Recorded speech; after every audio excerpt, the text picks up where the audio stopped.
ঢাকা বিশ্ববিদ্যালয়ের ফজলুল হক মুসলিম হলে এক যুবককে পিটিয়ে হত্যার ঘটনায় মামলা করা হয়েছে। রাজধানীর শাহবাগ থানায় মামলাটি দায়ের করেছে পরিবার।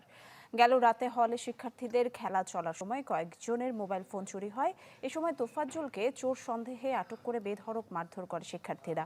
পরে আহত যুবককে প্রক্টোরিয়াল টিমের কাছে হস্তান্তর করে হল কর্তৃপক্ষ। তোফাজ্জলকে হাসপাতালে নেওয়া হলেও বাঁচানো যায়নি তাকে।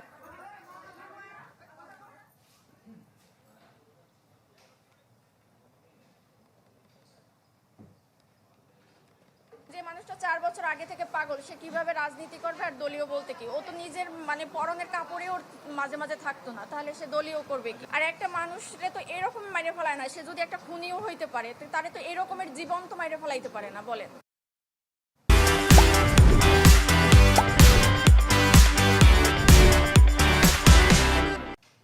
আরও জানাতে ঢাকা বিশ্ববিদ্যালয় ক্যাম্পাস